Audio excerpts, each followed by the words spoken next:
Hello and welcome to Monday Night Poetry. This is October 5th, 2020. I missed you guys last Monday. I had gotten myself some medication. I wasn't feeling good last Monday, so I wasn't able to produce a Monday Night Poetry last week. But this does mark our third month doing Monday Night Poetry. So, yay, congratulations to me and to all of you that have been participating. I appreciate you very much.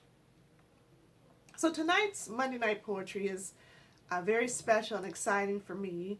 I'm going to have another daughter on this evening presenting some poetry that she has written and read at an annual MLK celebration a few years ago. And I'll let her explain to you a little bit more when she's presenting her poem. But what I do know is that this poem was based on the idea that youth, particularly youth of color in our community, should come together and uplift one another. There's so many things that are happening in our country today with youth in general, but more specifically with youth of color, when we talk about colorism, when we talk about gangs, when we talk about substance abuse, talking about sex, teen pregnancy, and the list can go on and on.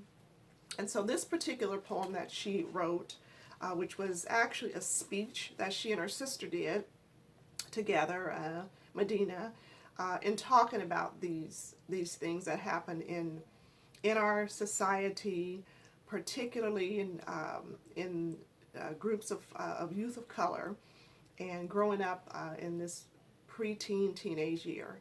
So I will introduce her, welcome her here to Monday Night Poetry, Diewo Keita. And as she comes, Diewo has done quite a bit in the community.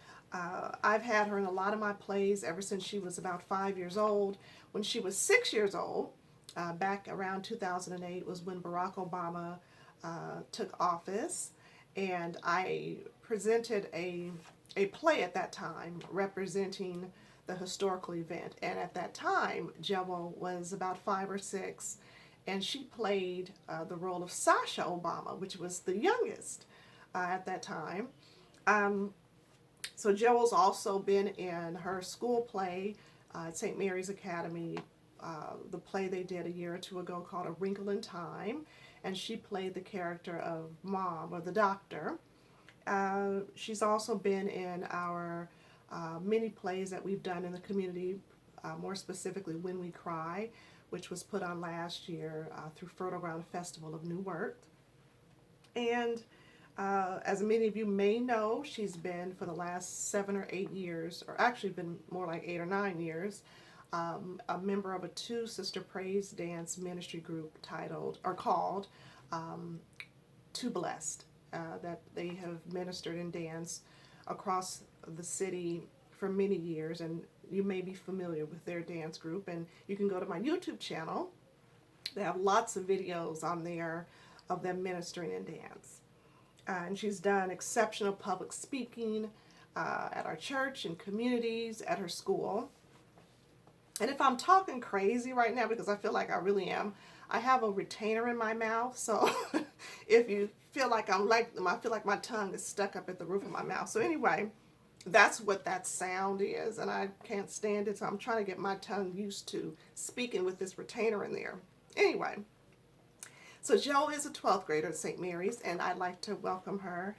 Hi, sweetie. Hi. Would you like to say anything prior to reading your piece, or Yeah, would you like to I mean, we already kind of discussed it a little bit, but I remember this was something that Medina and I did back for the MLK program in 2019 and like 2018, 2019. And so, yeah, I think the theme was We Come This Far, and I think it was just, this piece was very important, not only for that theme of that year, but also I think in general. With everything going on. I absolutely agree, and I remember when you guys got together, we were discussing the theme with our director, Mr. Ken Berry, and he was so excited to have you guys participate as the youth announcers as you guys were coming up with this piece. So I will step out the way, and Diewo, you can make an adjustment here And here's Diewo Keita with her piece titled, "We've Come This Far."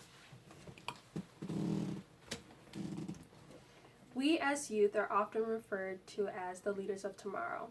I agree with this inference. If we as youth decide to wait until that time, but why wait?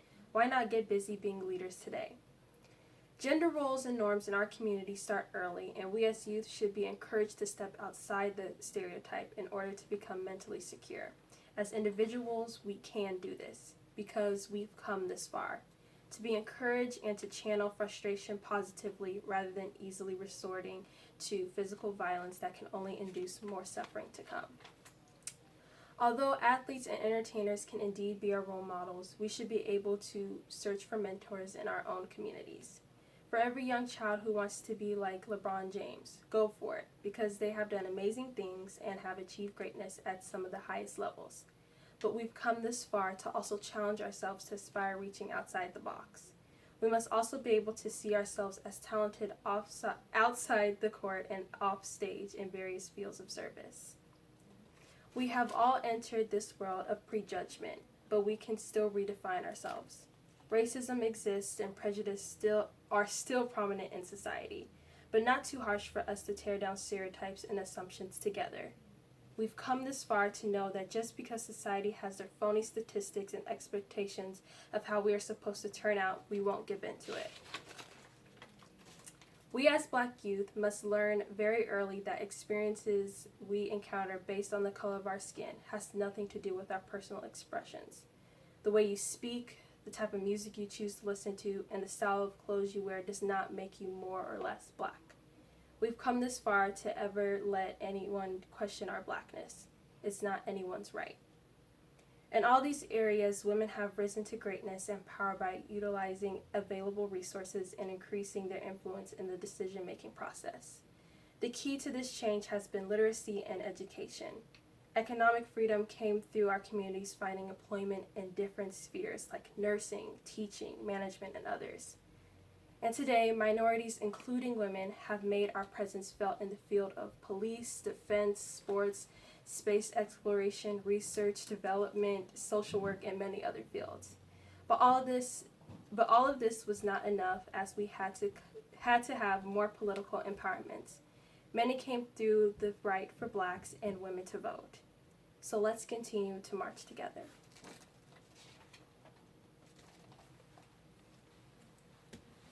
All right, thank you so much, Diewo. I wanted to just say that when they did this piece, as I mentioned earlier, this was about a year or 2 years ago. And since that time, we've had extraordinary events take place in our country, as we all know, even more particularly in our political world, with the passing of Elijah Cummings, with the passing of John Lewis, and even more recently with Justice Ruth Bader Ginsburg. I need to take this out of my mouth. And so this was written prior to that. So just to give you an idea of timeline of the values even of our youth and where their minds are, where their thoughts are, even preceding some of these historical events of great people that are passing on this side.